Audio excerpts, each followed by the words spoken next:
What are the most compelling pieces of evidence we currently have for alien life, and why do you think the scientific community remains skeptical?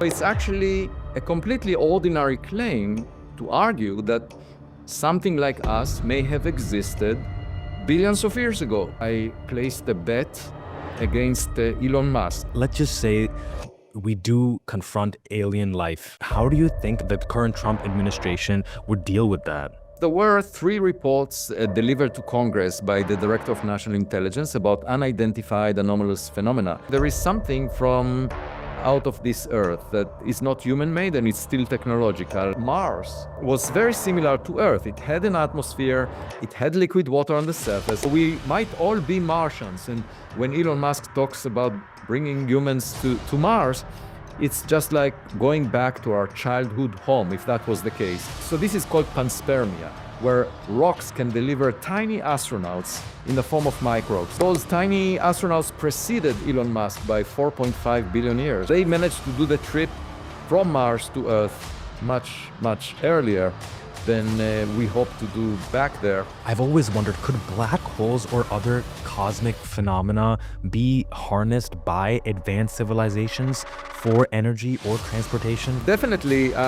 Black holes offer a lot of benefits as power sources of energy, for example, clean energy. You can basically dump your trash to a black hole and get clean energy in return with a large efficiency. Today, we're diving into one of the most provocative questions of our time. Are we alone in the cosmos? Joining me is Professor Avi Loeb, the renowned Harvard astrophysicist who shook the scientific world with his bold theories. Get ready, because today we're challenging what we think we know about the universe, life beyond Earth, and humanity's place on it. Welcome, Professor Avi Loeb, to Under the Tree. Thanks for having me. Of course. We recently hosted Mark McCogrian from the European Space Agency, and we briefly touched upon the subject of aliens. In your opinion, Professor, what are the most compelling pieces of evidence we currently have for alien life, and why do you think the scientific community remains skeptical? Without seeking the evidence, we will never know.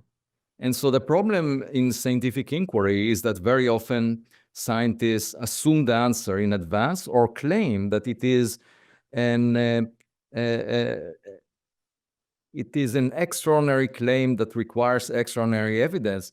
But because life is very often a self-fulfilling prophecy, they're not seeking the evidence because they regard it as extraordinary. And as a result, we don't find the evidence. And my point is that it's not an extraordinary claim because we know that we exist on this planet called Earth, near a star like the Sun. And we know, based on the latest data, that there should be of order 100 billion Earth-Sun systems at roughly the same separation, so that if the planet has an atmosphere, it could have liquid water on the surface and the chemistry of life as we know it. And moreover, most of these stars formed billions of years before the Sun. And so it's actually a completely ordinary claim to argue that something like us may have existed billions of years ago. It's actually arrogant and extraordinary to claim that we are unique and special and there is nothing like us under similar circumstances in 100 billion other systems within the Milky Way galaxy alone, and there are a trillion galaxies like the Milky Way in the entire universe. Now you may say, okay, well, we could search for microbes, and that's actually the approach taken by astrobiologists. They're willing to invest more than $10 billion in the Habitable World Observatory planned for 2040 or later. And that is the highest priority that was defined in the decadal survey of the astronomy community this decade. Of course, Earth may have developed microbial life as soon as it cooled, but it's very difficult to find evidence for microbial life. We can either find it by going places like within the solar system, going to Mars and checking the soil, or looking under the ice for any microbes in the liquid water that is on moons like Enceladus or Europa. But another approach is to check the composition of the atmosphere of exoplanets. And we can do that by monitoring as they pass in front of their host star, monitoring the light that goes through the atmosphere and looking for the fingerprints of those molecules that on Earth were produced by life, such as methane, oxygen, and if we find those molecules, it will not be conclusive that they resulted from life, because you can have geological processes that potentially, naturally, would produce some of these molecules without having life. On the other hand, even though intelligent life came to Earth just over the past few million years in the form of humans, the signatures are much more robust, because if we find a gadget that was manufactured by another civilization near Earth, it will be not only evidence for life, but evidence for intelligent life. And it's much clearer, a much clearer signature. We can look for industrial pollution in the atmospheres of planets. We can look for city lights. These are subjects that I wrote papers on. But in the past, over the past 70 years, a small minority of the scientific community that was sort of put in the periphery of all funding agencies involved searching for radio signals, because we transmitted radio signals. And so the idea was, let's check if there are any transmissions from other civilizations near other stars. But this is just like waiting for a phone call at home. Nobody may call you when you're waiting. The approach that I'm suggesting, alternative to that, is to search for technological objects, because we did launch probes that will exit the solar system, go to interstellar space. We are polluting space with space trash. In fact, around the Earth right now, there are plenty of broken pieces of satellites and other debris. And just imagine in a billion years, when the sun would brighten up, it will produce enough radiation to and there will be enough material carried by the wind coming from the sun as it evolves to a red giant, so that all this debris will be swept into interstellar space. So even the space trash that surrounds the Earth would eventually make it because of the evolution of the sun. And so since most of the stars formed billions of years before the sun, it could have been that other technological civilizations are not alive anymore. They will not transmit any. Most of them are dead, just like most of the 117 billion people that lived on Earth are not alive anymore. But we can look for relics that they left behind, and in the form of space trash, in the forms of functional devices, gadgets that we might find. And that kind of a study was not done. And all I'm saying is we should invest at least a few $1 billion in that, because we want to hedge our bets. And without searching for those things, we cannot say anything. And so, recently, a couple of months ago, I placed a bet against Elon Musk. I heard Peter Thiel saying on a podcast after the elections that nobody should bet against Elon Musk. And so the following day, I placed a bet in an essay that I published on medium.com. And in the bet, I basically said I'm willing to put 1% of my net worth against 1% of Elon Musk's net worth, which would be $4 billion for him. And let's put it in a pool that will be allocated to the search for extraterrestrial civilizations, because he said that we're probably alone. And I'm saying, no, we're probably, there were plenty of students in our class, and we're probably in the middle of the class in terms of our abilities, and there were much more advanced technological civilizations. We just need to search for them. We haven't done that. So with this central pool of funds, I suggest we will search for those technological gadgets. And if within a decade we don't find them, I'm willing to put another 1% of my net worth and give it to Elon Musk as a gift. I haven't heard from him, but my point is that the scientific projects of this great importance were funded at $10 billion in the past, like the Large Hadron Collider, the Webb Telescope. And this question of whether we are alone, whether there are neighbors out there that we can learn from, is extremely interesting to the public. And so it would make a lot of sense for science to address this question using the tools that we have. And I have a very clear agenda of how to advance our knowledge on this question. New knowledge doesn't fall into our lap. We really have to invest time, effort, and money. And for example, we search for the dark matter, for maybe 50 years now. That's 85% of the matter in the universe. We have no idea what its nature is, and we haven't found it. And the Large Hadron Collider was supposed to perhaps find hints for it. It didn't find any. And so that's not a failure. That's the way science is done. But what I'm saying is, even if we don't find the dark matter, nobody regrets investing billions of dollars in the search.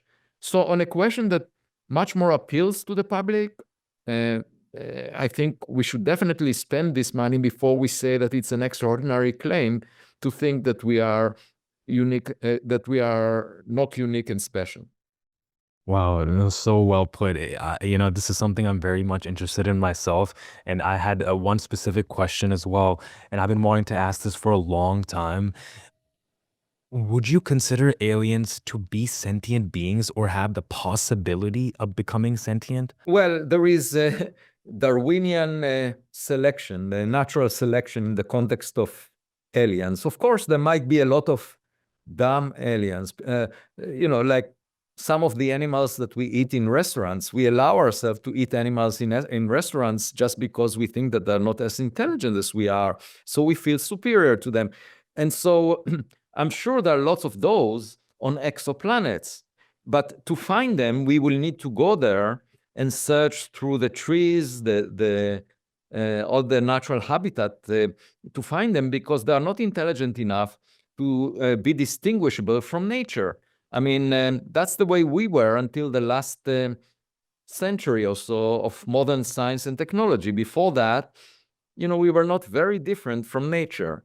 And therefore, to find civilizations that are less than we were up to 100 years ago would be very difficult. But once they start developing space technologies, everything changes, because then they, in principle, send relics into space that could be found. And, these would be just like plastics in the ocean. They keep accumulating over time. Time is measured in the universe in units of billions of years. So, and these objects that we launched to space are moving at tens of kilometers per second. So that's at most 10 times less than the escape speed from the Milky Way galaxy. It's the distance that such objects traverse in a second is similar to the distance that a car in the highway traverses in an hour. But nevertheless, it's 10 times slower than the speed needed to escape from the pull of gravity of the Milky Way. So they keep accumulating these interstellar objects that are launched as rockets, like we did, like Voyager 1, Voyager 2, Pioneer 10, Pioneer 11, New Horizons. Even though they will escape the solar system, they would leave the Oort cloud, the periphery of the solar system, within 10,000 years. It would take they would not be able to escape from the Milky Way. So they will add to the space trash that is there already from previous civilizations. And so we should just look for it. We look through our windows and we see all these houses on our cosmic street. And so, the folklore within the scientific community is to say, okay, we see those houses, which are basically star Earth systems that are at the right separations to have liquid water on the surface of the planet, on the rock. And we see all these houses, but we don't know if they have any residents. And actually, there could be 100 billion of them in our cosmic street, just in the Milky Way galaxy. And nevertheless, we say it's an extraordinary claim to even imagine that they have residents like us. And I'm saying, no, it's arrogant to think that we are the only ones on the street, that there were some special circumstances. We started by saying, oh, we are at the center of the universe. Turns out that not only we are not at the center of the universe, we're not at the center of the solar system. The sun is at the center. We're not at the center of the Milky Way galaxy. We are just one house out of many. And when I have two daughters that are very young. When they were born, their training data set was limited to the environment of the crib where they were. And once they started crawling and walking, the data set, just like with artificial intelligence systems, say large language models, their training data set was enhanced to include the entire house. Just imagine them looking through the window and seeing other houses and claiming, we get a lot of attention from our family, from our parents, but we just think that it's an extraordinary claim to imagine that there are infants like us in those other houses. That would be their thinking, because they are not exposed to more data from what. And then they would have a psychological shock on the first day in the kindergarten. When they see a lot of kids like them, and many of them are smarter. And so what I would argue is astrobiologists and our civilization more generally did not mature yet. We insist that we are special. That's sort of natural, but when you think about the big picture, it seems to me as arrogant. And moreover, it's a circular argument if you claim that it's an extraordinary notion to have things like us elsewhere. I think what needs to be done is simply investing time and money to look for the evidence, which is what I'm doing within the Galileo project that we can talk about. There was this movie that Leonardo DiCaprio made called Don't Look Up. And it kind of showed how everybody's just obsessed with social media. And it just kind of fainted our eyes that even when a meteor is coming to kill the Earth, I think, and it was that no one even cared. And then the whole world ended. And I was reading some of your other essays and your beliefs and how you're like eventually in billions of years the sun is going to boil and it's going to kill the Earth, but we're not looking at it from that terminology. We're thinking more of the commercially driven aspects of things. Like you even brought up Elon Musk earlier. I would love for you to talk a little bit more about that as well, about what he's currently doing, what you think the role of private companies like SpaceX in. Even though it's commercially driven, do you think there is something in that could help us uncover something? Yeah, definitely. I mean, most of my funding over the past decade came from the private sector, from foundations or private individuals. And in fact, the Galileo project itself, just over the past month, received donations at the level of a few $1 million. So I'm very grateful to the outside community beyond academia, which is open-minded. The problem with the standard funding structure of the National Science Foundation, NASA, is that they rely on committees that are populated by traditional conservative scientists who are basically not willing to take risks because they argue, we are using taxpayers' money and therefore, should fund safe projects. The only problem is that they don't consult the taxpayers. If they were to ask the taxpayers what they care about, is it really what the nature of dark matter is, or do we have a partner in interstellar space? They would obviously tell you, fund the search for neighbors, And so my point is, something is wrong in the way that the funding is allocated.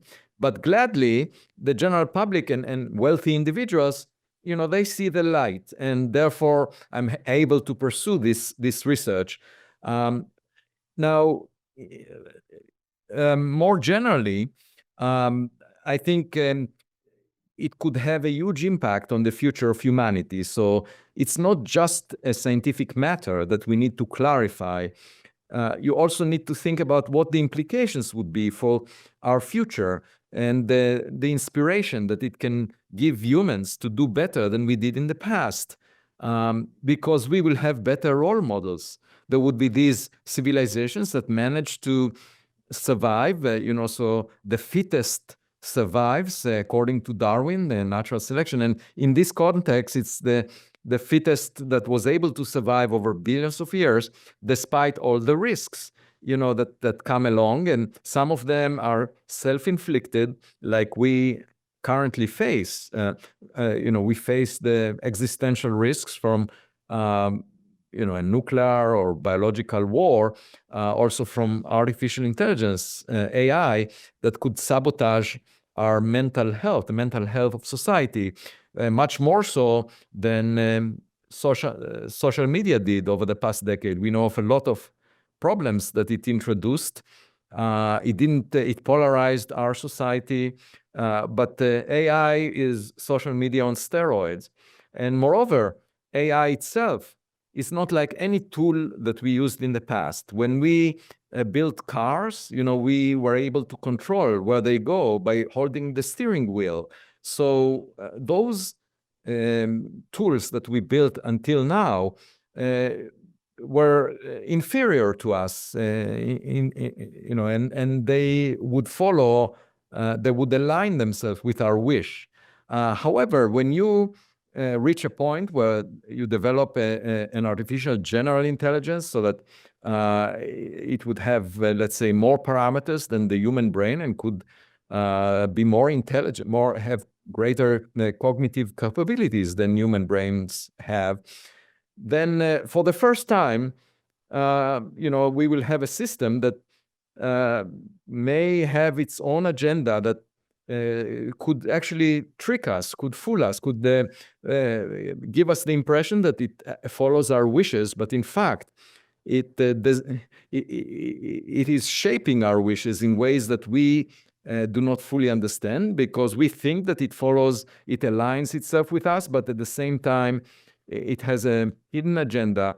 And moreover, it will interact with so many humans that once it will dominate the psychology, the way people think about the world, the data that they get, there could be a risk to humanity. And, one question of why there aren't many civilizations that we see in the radio sky that are interacting with us could be that after they develop AI, they sort of live in some virtual reality, in some, they get most of their attention to digital screen, not the real world, and they don't endeavor into space. It's really the ability to go into space that distinguishes a civilization can survive for long times relative to civilizations that are stuck on their home planet and perish. When the star evolves, they simply die. There should have been a lot of tragedies of civilizations that simply died on their home planet. They came and went, and it's really, we are used to the history books of the history of humans on Earth, which actually spans only 7,000 years, the written history. We don't know what happened before the last 7,000 years. There is no document written about it. But think about billions of years and how many civilizations came and to life and died near other stars, and what kind of catastrophes they endured, and so there is a lot for us to learn, and those that survived are the ones we want to imitate. So I think, when traditional religions talked about a messianic message that will arrive to Earth and will bring prosperity and peace, the assumption was that this message will come from someone who was born on Earth, the Messiah. But I think this message will come from another star. And I don't think it will come in the form of radio transmissions. I think we might find an object near Earth, and we should search for it. Wow. And my mind is already my mind is thinking so many things right now, but I'm so happy that we're also talking about, like, we're talking about the vast universe, but at the same time we're talking about our current situation here on Earth. And because we talked about Don't Look Up, I didn't want to ask, what do you think, let's just say we do confront alien life, and how do you think our current the current Trump administration would deal with that? Well, so there is a fundamental question of whether the government has any data or materials that may represent objects that arrived at Earth. Because there were 3 reports delivered to Congress by the Director of National Intelligence about unidentified anomalous phenomena, where military personnel report about objects that they cannot identify. And if these are human-made, then these reports signal weakness of the intelligence agencies. They just do not do their job, despite the huge amounts of funds that are paid for the defense budget. And so that's obviously one possibility. These are objects manufactured by adversarial nations that we are not aware of. And there was an object like that, the Chinese spy balloon that was shot down a couple of years ago. And so it may well be that there are new technologies developed by other nations, but the alternative is that maybe there is something from out of this earth that is not human-made and it's still technological. And of course, for that to be clear, we need the data. Now, if the government has some data that they collected over decades, or materials, as some whistleblowers claim, there were some congressional hearings in which various people, including David Grush, argued that there are programs within the US government for retrieval and reverse engineering of material from crash sites, including even functional devices, the claim was. And, you know, I can easily imagine that such programs exist just because we want to get information about crash sites of flying objects manufactured by adversarial nations. Now, the only question is, did they find anything that is not human-made, that represents non-human intelligence? And the claim by those whistleblowers is yes, but I haven't seen direct evidence for that. And it may well be that if such materials were collected, they're being held by corporations outside government, like Lockheed Martin or others. And if such evidence exists, I very much hope that the new administration, just like President Trump issued an executive order to release information about the JFK assassination, that in the same way, there would be disclosure of information that has no significance for national intelligence, but has huge significance for us scientifically, about any findings that may represent technologies not from this earth. And it's relatively straightforward to separate human-made technologies from anything beyond this earth. You know, there is a very simple way of doing that. If I had access to such materials, you can just check the composition of the material and date it using radioactive isotopes. All the materials that made the solar system have the same age, about 4.6 billion years. Something that came from another star should have a different age, because stars span a wide range of ages. You know, most of them are a few billion years older than the sun. So most likely you would find an age that exceeds the age of the solar system. If you were to use uranium or thorium, these are isotopes. I mean, thorium has thorium-232 has a half-life that is equal to the age of the universe, 14 billion years.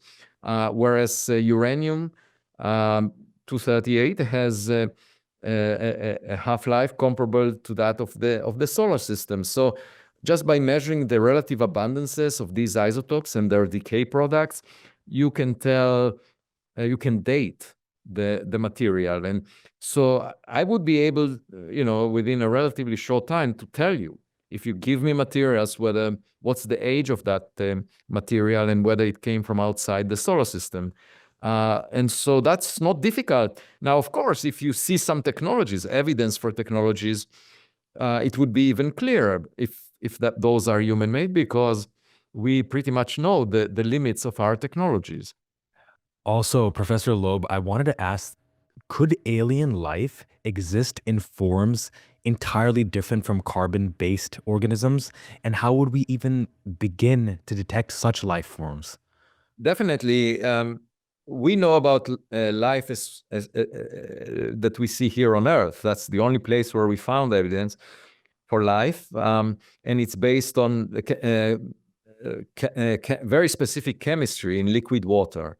And it requires amino acids and so forth. And very interestingly, recently, material was retrieved from an asteroid called Bennu that was produced in the main asteroid belt as a result of some object impacting a protoplanet that was there. Okay, and so breaking it up, and Bennu is a piece of that original protoplanet, and the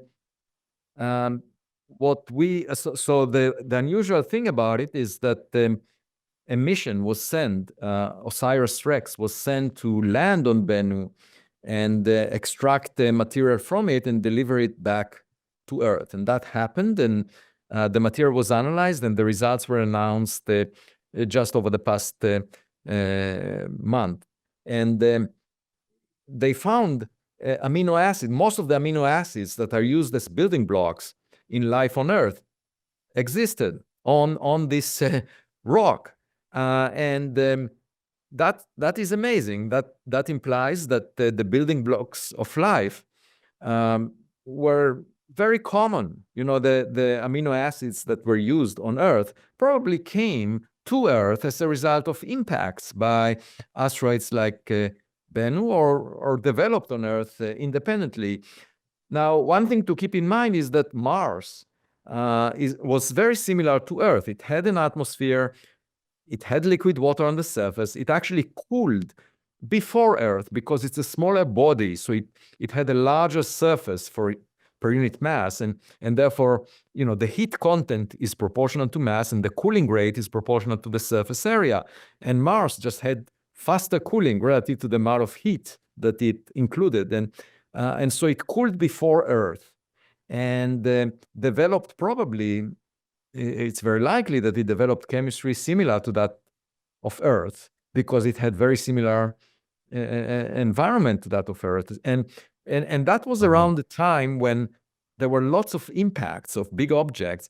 And it's possible that rocks were chipped off Mars that carried in their core life, Martian life, microbes that were delivered to Earth. And so we might all be Martians. And when Elon Musk talks about bringing humans to Mars, it's just like going back to our childhood home, if that was the case. And another possibility to keep in mind is, so this is called panspermia, where rocks can deliver tiny astronauts in the form of microbes. Those tiny astronauts preceded Elon Musk by 4.5 billion years or so. So they managed to do the trip from Mars to Earth much, much earlier than we hope to do back there. But in addition to that, you can imagine a gardener, some interstellar gardener, that decided Earth is a planet where biological life could potentially blossom, and they put some seeds of the type of life that they want to see on Earth, and then we have what we have right now. And that is more difficult to infer in retrospect. I mean, if you look at complex life like humans, that we have a lot of qualities that are quite amazing. Just think about, compared to AI systems that we currently have, the large language models, they require gigawatts just to operate a neural network that is 100 times smaller in terms of the number of parameters than the human brain, which requires only 20 watts of power. And it's remarkable. Now, of course, we might supersede the human brain, but I'm just saying that nature was able to produce such a complex system. And actually, the human brain evolved to the size that it has.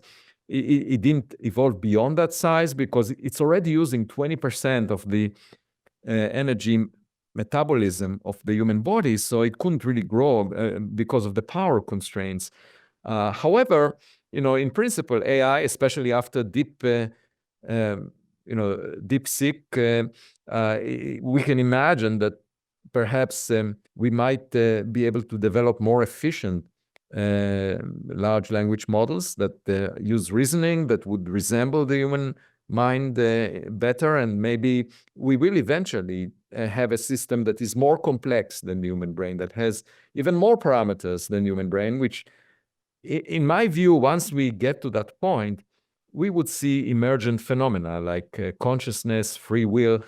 These are the signatures of systems that are extremely complex. So when they respond to an environment that is not fully known, you see that they are not predictable.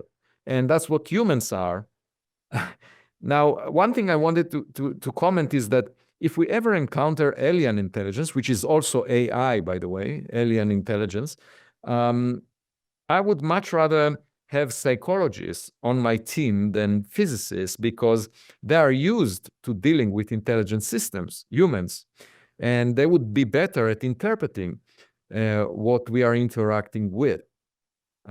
So if you ask me what do I imagine, so in terms of life, it could be very different than we have, or it could be that there is this path to, using amino acids, to the kind of life we have on Earth.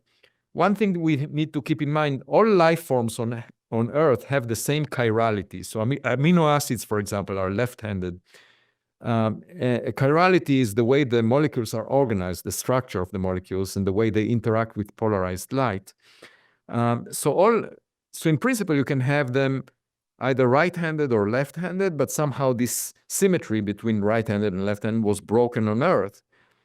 On Bennu, the amino acids had equal number of right-handed and left-handed amino acids. So that shows you that the starting conditions allow for both.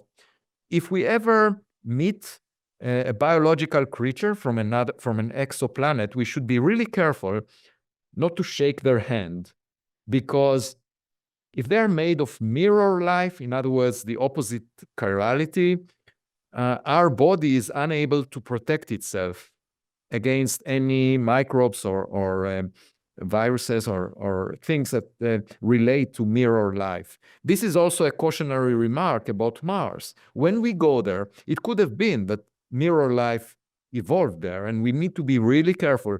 There was just a month ago, there was an article in Science magazine by 38 experts who warned against doing experiments with mirror life, not generating mirror life on Earth with the opposite chirality, because it could be extremely dangerous.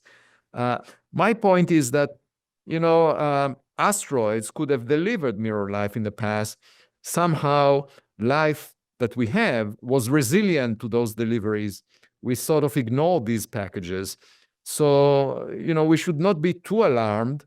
But nevertheless, we should be careful when we go places not to interact with mirror life. I also had a question about black holes, and I've always wondered, could black holes or other cosmic phenomena be harnessed by advanced civilizations for energy or transportation? Is that a possibility? Definitely. Black holes offer a lot of benefits as power sources of energy, for example, clean energy. You can basically dump your trash to a black hole and get clean energy in return with a large efficiency. So, when material drains into a black hole, you can get efficiencies of tens of percent in converting rest mass into radiation. So that's very high. Now, in a recent paper that I published, I talked about the ideal engine using a black hole, which is basically converting with 100% efficiency rest mass to radiation. There aren't many opportunities for a 100% efficient engine. One possibility you can dream about is having matter and antimatter. When they meet, they annihilate and create radiation. But CERN produces micrograms of antimatter that cost billions of dollars. The universe is made of matter.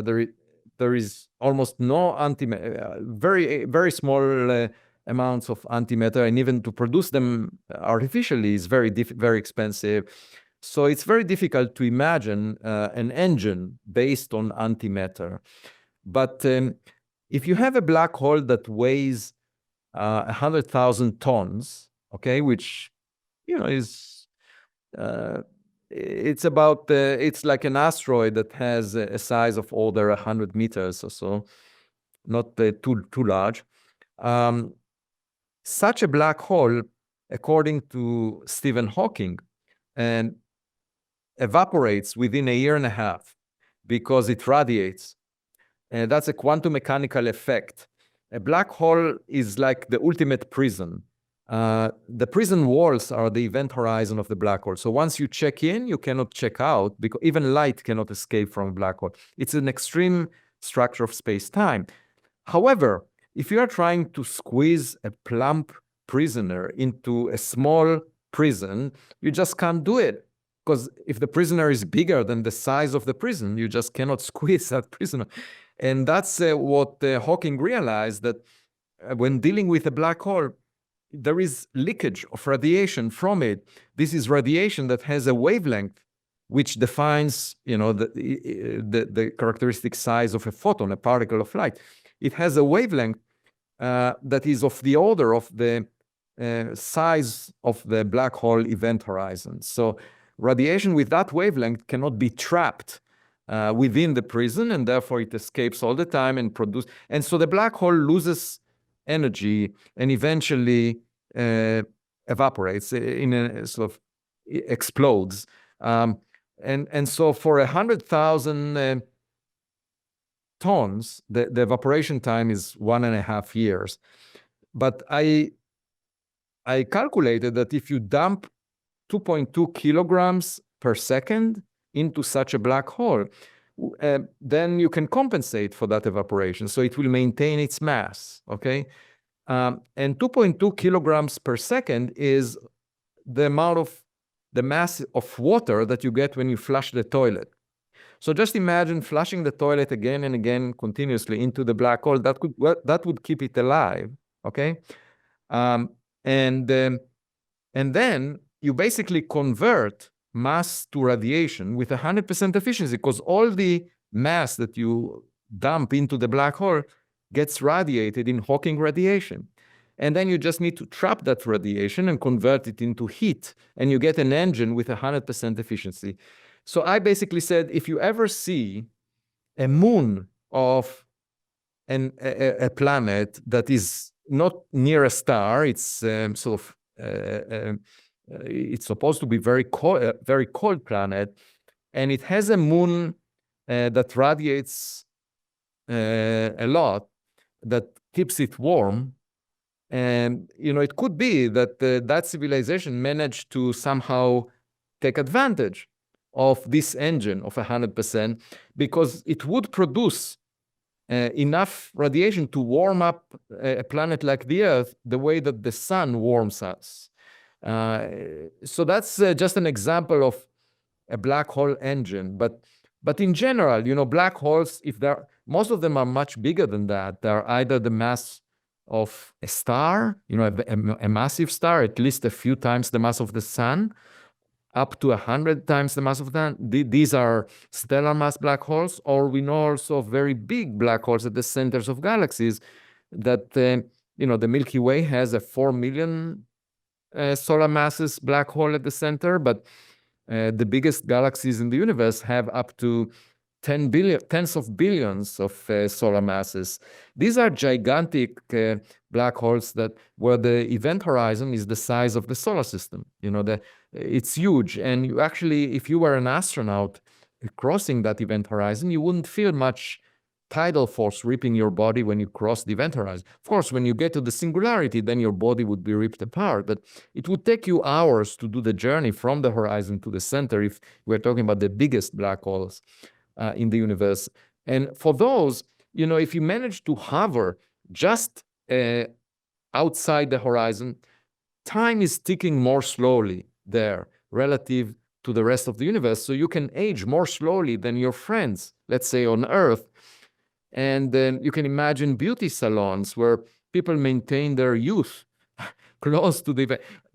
But it's like a horror story, because if you were to cross the horizon, then you are lost. Then you would be you will end up at the singularity. So you really have to be careful. On the one hand, you benefit greatly by being just outside the horizon. You can even have an amusement park where you see your back, because photons, particles of light, go in a circle around the black hole close to it. And so you can see your back just by looking forward. There are all kinds of fun effects as a result of the curvature of space-time near a black hole. And you can imagine a civilization taking advantage, of course, especially in terms of harnessing the energy of the black hole, communicating with gravitational waves, because as you move around the black hole, you generate ripples in space-time and perhaps use it for communication. The advantage of gravitational waves is they cannot be blocked. So, this kind of communication will reach any place in the universe. And so there are some papers talking about how advanced civilizations may use the environments of black holes. But, black holes are rare. There are only of the order of 10 million of them that are stellar mass black holes in the Milky Way galaxy out of hundreds of billions of stars. But there is, as far as we know, one supermassive black hole at the center of the Milky Way, and perhaps at the center of the Large Magellanic Cloud. Both of them, which is a satellite of the Milky Way, both of them are of the order of 1 million solar masses. So at the center of the Milky Way, it's 4 million, and perhaps in the Large Magellanic Cloud of the order of 1 million solar masses. And then, of course, there is the Andromeda Galaxy, which is approaching us and has a black hole somewhat larger than the Milky Way. Thank you so much, Professor Avi Loeb, for sharing your wisdom and knowledge. It's truly, from the bottom of my heart, it's truly been an honor talking to you.